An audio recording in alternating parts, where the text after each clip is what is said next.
자, 2교시 진행하도록 하겠습니다.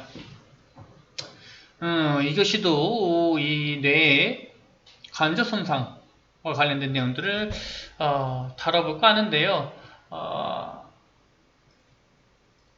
앞서 설명했던 것 중에 제가 조금 이제 내용을 잘못 설명한 것들이 있어서 조금 다시 말씀을 드리도록 할게요. 뇌 과탄산 혈증과 관련된 이야기를 하면서 이제 정맥이 확장한다 그리고 한다고 이야기했었는데요. 정맥이 확장되지는 않습니다. 제가 말씀을 잘못 드렸어요. 정맥은 앞서 말씀드렸던 것처럼 초반에 눌릴 만큼 눌리고 뺄 만큼 빼기 때문에 확장될 수 있는 힘이 없어요. 그리고 앞서 말씀드렸듯이 정맥 같은 경우에는 중간에 있는 근육층이 그렇게 두껍지가 않아서 이 압력에 의해서 이 직경을 늘릴 만큼의 힘이 없어요. 그래서 정맥은 확장되지 않고 동맥만 확장된다는 점 다시 한번 언급을 해드리고요. 여기서도 거기와 관련된 내용들이 바로 나올 겁니다. 그래서 조금 언급하고 정정하고 이제 수업을 진행할까 하는데요. 자, 책에 있는 내용을 좀 보시죠. 이제 뇌압과 뇌순환에 영향을 미치는 것이 이제 이산화탄소의 수치인데요. 뇌초소에게는 이산화탄소의 수치. 뇌 안에 있는 이산화탄소 수치가 높아지게 되면 뇌동맥이 확장이 됩니다. 그래서 산소를 집어넣게 돼서 많은 양의 산소를 집어넣어서 이 과탄산 혈증을 어느 정도 완화하려고 하게 되는 건데, 이 과탄산 혈증을 낮춰주기 위해, 완화하기 위해서 뇌동맥의 확장은 뭘로 이어지게 되는 거죠? 뇌압의 상승으로 이어지기 때문에 이제 환자 상태를 급격히 악화시킬 수 있다라는 말로 책에서 설명을 해주고 있는 거고요. 그로 인해서 전형적인 과한기와 고혈압으로 이어지게 됩니다. 환자는요. 근데 여기서 또 여러분들이 보셔야 될 거는요. 이산화탄소가 이 과탄산 혈증으로 많아도 문제가 되는데 저탄산 혈증이 돼도 문제가 되는 겁니다. 요거는 뇌동맥의 수축을 유발하게 돼요. 그러니까 뇌압이 상승되어져 있는 데에서 이산화탄소가 낮게 되면 너 생각보다 산소가 그렇게 필요하지 않는구나 라고 나는 생각보다 산소가 필요치 않아 라고 생각을 해서 동맥을 수축시켜 버리게 돼요. 그러면 뭐가 안 되는 거죠? 뇌압은 올라가 있는 상태에서 동맥이 스스로 수축을 해버리면 뇌 관료가 안 되는 거죠. 이게 참 아이러니한 거예요. 과탄산혈증에서는 동맥혈이 확장함에 따라서 뇌압이 동반 상승해버려서 문제가 돼버리는 거고, 저탄산혈증에서는 동맥혈이 수축을 해버려서 뇌 관리에 문제가 되니까 또 문제가 되는 거고, 이거를 그럼 어떻게 해야 되는가라는 것이 참 큰 고민일 수밖에 없는 겁니다. 그래서 이 저탄산혈증 같은 경우에는 이러한 뇌동맥의 수축으로 인해서 뇌순환이 감소되게 되고요. 극단적인 경우에는 순환이 거의 정지될 정도라고 하네요. 그러니까 너무 과하게 산소를 공급하는 것도 좋지 않다라고 보시면 되겠죠.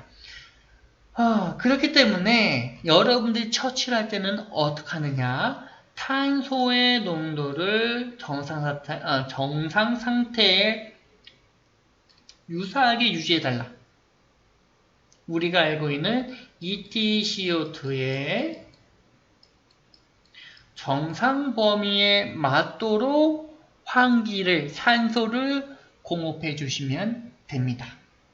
그래서 맨 마지막에 이렇게 써져 있죠.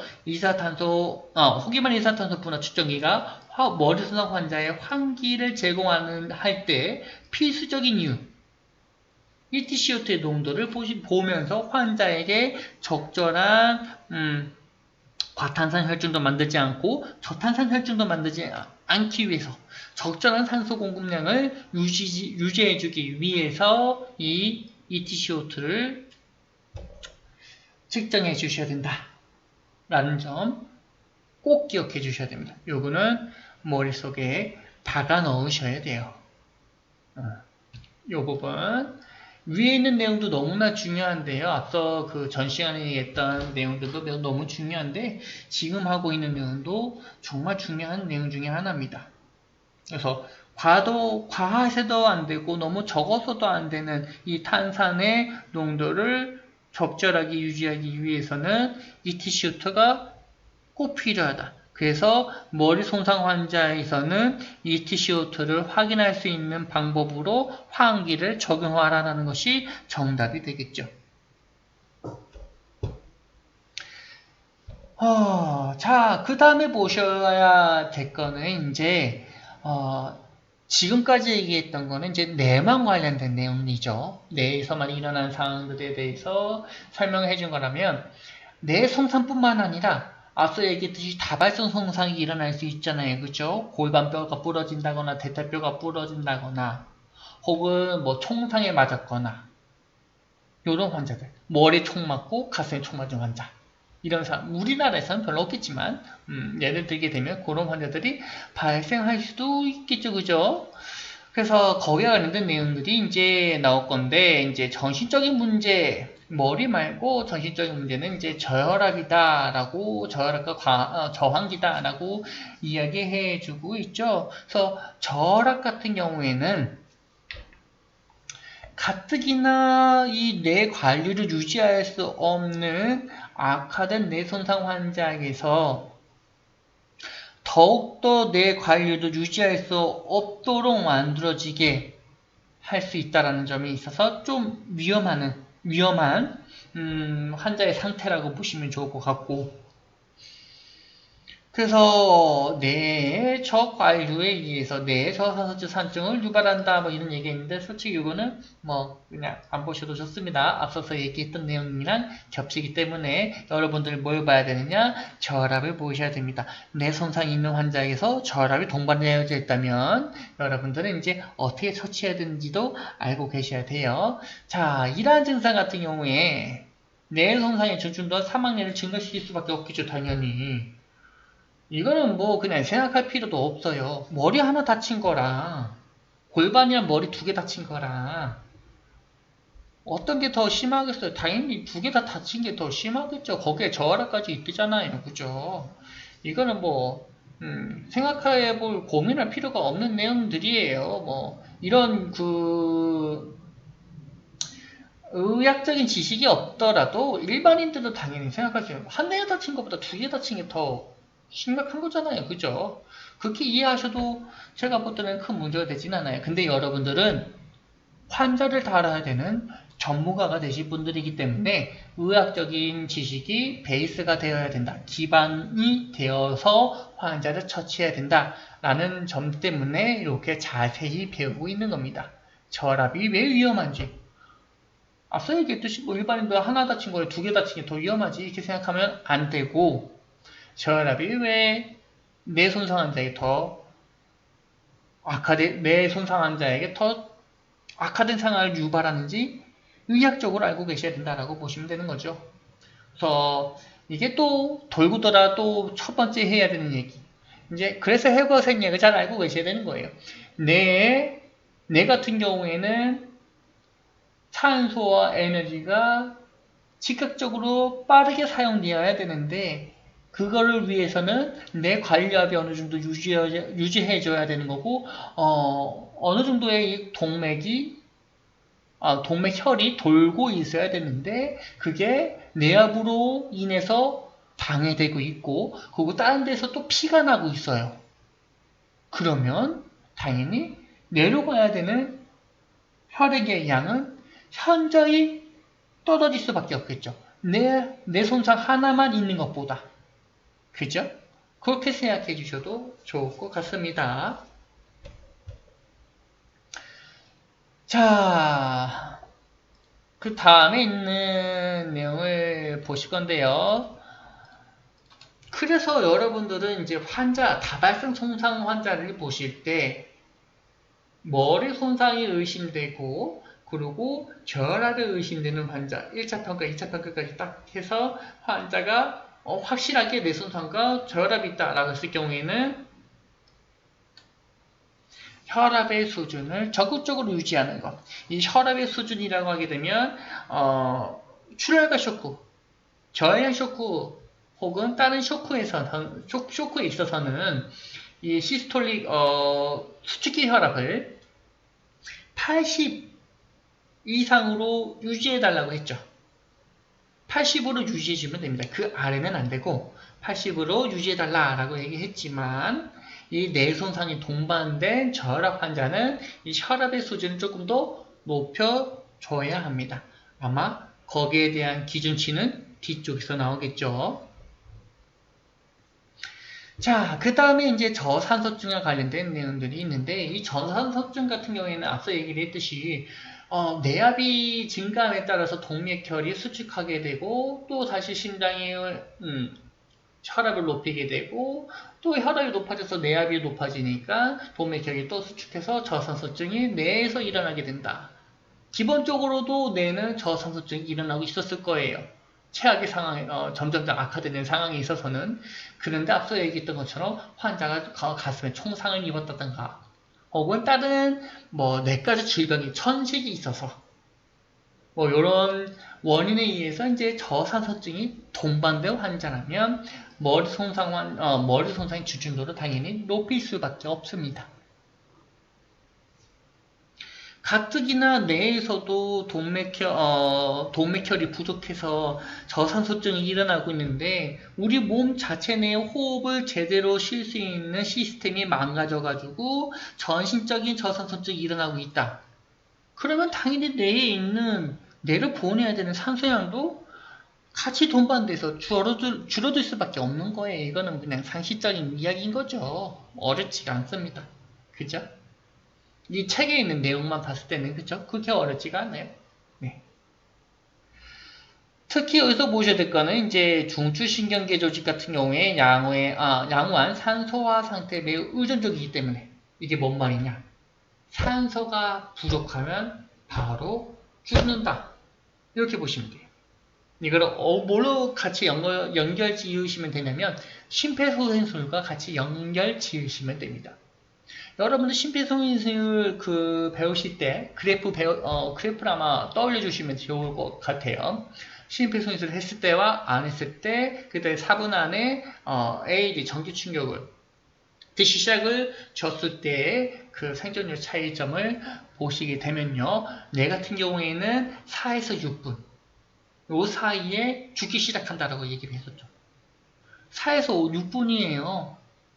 진짜 정말 짧죠? 4에서 6분 사이에 내가 죽기 시작한대요. 그래서 우리는 평균 5분이라고 얘기를 하고 있긴 하지만 그 상태에서 아무런 처치 없이 가슴 압박하지 않고 처치 없이 10분이 지나가게 되면 6분이 지나가게 되면 이제 내가 손상받기 시작하고 10분이 지나게 되면 내사 상태로 진행되겠죠. 10분이 지나면 내사 상태로 진행됩니다. 그만큼 산소에 매우 의존적이다. 산소가 없으면 살 수 없다 라고 보시면 돼요. 의존적이라는 말은 여러분 당연히 기본적으로 알고 있을 거라고 생각이 되기 때문에 이렇게 이야기만 하고 넘어가도록 하겠습니다. 자, 이렇게 뇌 손상이 일어나고 난 후에 환자가 더욱더 악화되기 시작하는 거예요. 그래서 지속적으로 뇌의 압력이 상승하게 되면 그 아래 조직에 우리가 알고 있는 이제 머리뼈 기저부에서는 이렇게 구멍이 하나 있잖아요. 뇌척수에 그 척수가 지나가는 길이 하나 있잖아요. 그죠? 이것도 여러분들이 그 해부학 책을 보시거나 생리학 책을 보시면 공부해 주시기 바라고요. 이 구멍을 통해서 내려가고 있는데 이 뇌 공간 안에 구멍이 이렇게 하나 있어서 뇌초색이 지나가고 있는데 여기에 이렇게 뇌가 이렇게 꼬물꼬물꼬물 있고요. 여기 부종이 가득 차면서 압력이 올라가기 시작해요. 그러면 압력이 올라가면서 여기 구멍 하나 있네요.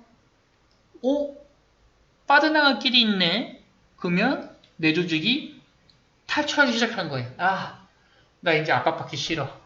너무 압박받아서 내 이제 그 두개골 안에 버틸 수가 없다. 너무 눌렸어. 그리고 밑으로 조금씩 내려오기 시작할 겁니다.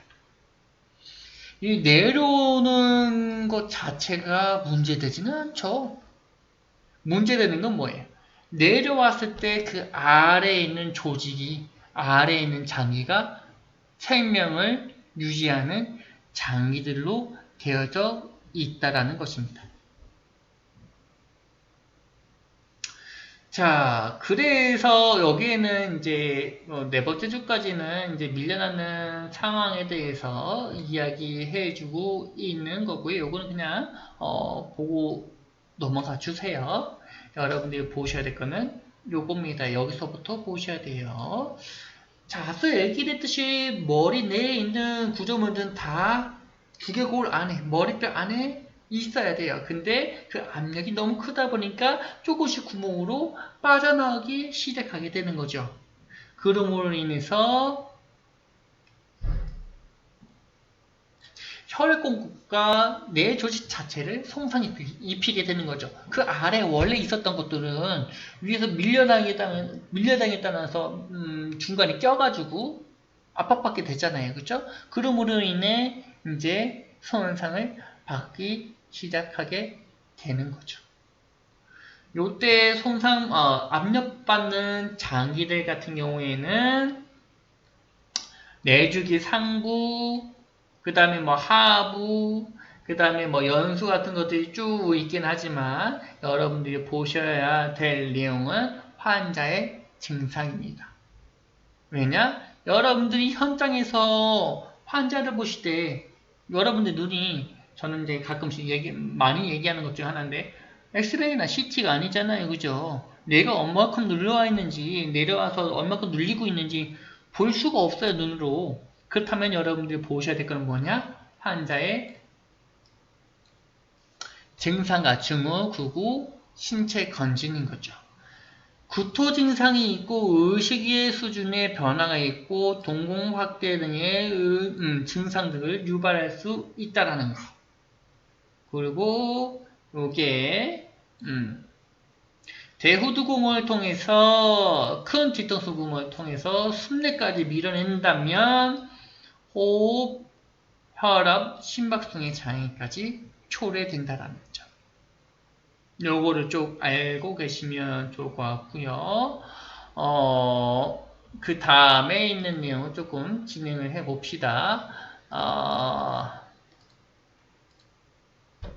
요거 같은 경우에는요, 제가 그 뇌 탈출과 관련된 처치 부분들이 있는데, 거기에서 조금 연관 지어가지고 추가적인 설명을 하거나, 혹은 처치에 관련된 내용들을 조금 가미해서 설명을 하려고 조금 짧게 이야기했어요. 그냥 이거는 감안해 주시면 되는, 그렇게 그냥 이해해 주시면 될 것 같고요.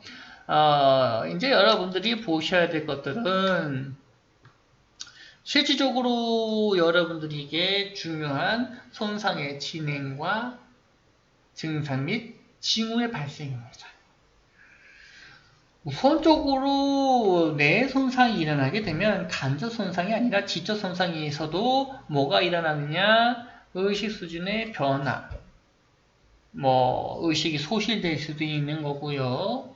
혹은 내가 지난형이 어느 정도 있었는데 지난해에 떨어진다거나, 그러니까 장소에 대한 기억이라든지 내가 그 방금 전에 기억상실증 같은 것도 있을 수 있어요. 내가 운전해서 교통사고가 났는데 내가 방금 전에 뭘 했는지 모르는 사람들, 이런 사람들이 발생될 수 있다는 점 알고 있어야 될 것 같고요.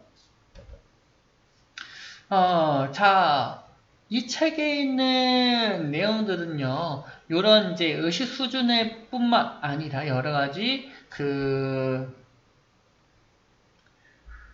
손상 부위에 관련된 내용들을 접합시켜서 이야기해 줄 거거든요. 여기서 예를 들어서 설명을 해주고 있는 게 이제 이마엽과 관련된 내용이에요. 그 전두엽, 이마엽 같은 경우에는 성격을 담당하고 있거든요. 그래서 이 전두엽을 손상당한 사람들은 갑작스럽게 폭력적인 성향으로 변할 수도 있고요.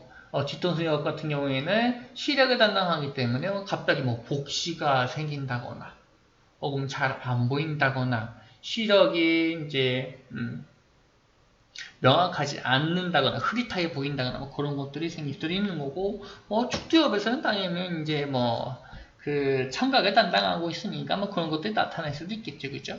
그런데 여기서 이제 예를 들어서 이마엽과 이제 뒤통수엽을 많이 이야기하는 거는 가장 많이 이제 손상당하는 부위이기 때문에 이 뒤통수하고 이마엽을 많이 얘기한 겁니다. 특히 이마엽 같은 경우에는 앞에 그 우리가라고 하면 안 되죠. 이제 환자가 많이 다치는 호발 부위이기도 하고, 그리고 거치면들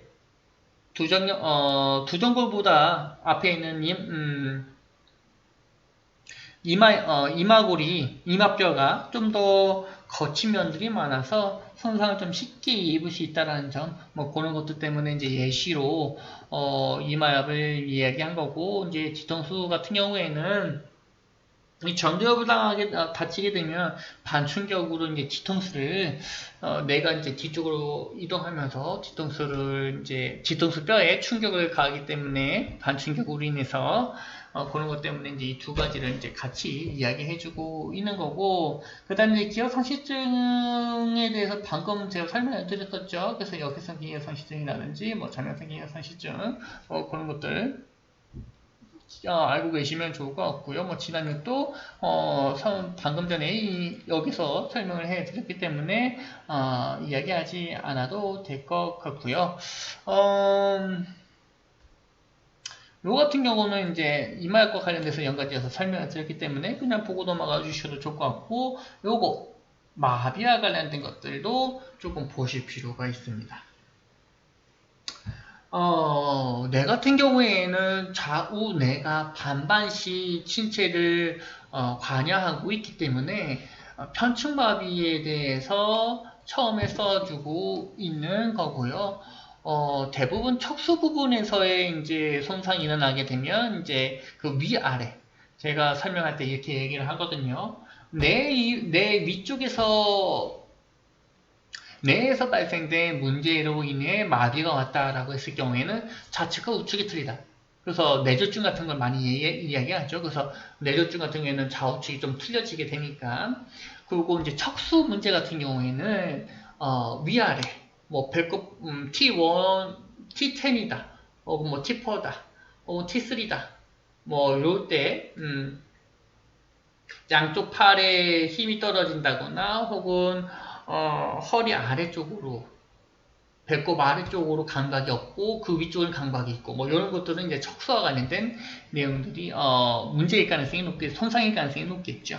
그래서 이런 것들 설명을 할 때 뇌냐 척수냐에 따라서 좌우측 혹은 위아래가 될 수 있다. 뭐 그런 얘기를 가끔씩 설명을 해주고 있습니다. 여러분들도 기억해 주시면 좋을 것 같고요. 그리고 머리내 손상이 이제 뇌줄기의 오른금을 활성계, 방상활성계 확대될 경우에는 이제 이게 이제 각성 상태를 유지해주는 기관들이잖아요. 그래서 이 각성 상태를 유지해줄 수 없기 때문에 우리가 깨어있는 상태를 유지해줄 수 없기 때문에 이런 의식에 문제를 줄 수 있는 기면, 경련, 홍수 등의 의식 상태를 변화를 줄 수 있는 문제들이 생길 수 있다. 라는 점 기억해 주시면 될 것 같고요. 나머지 내용들은 다음 시간에 이어서 하도록 하겠습니다.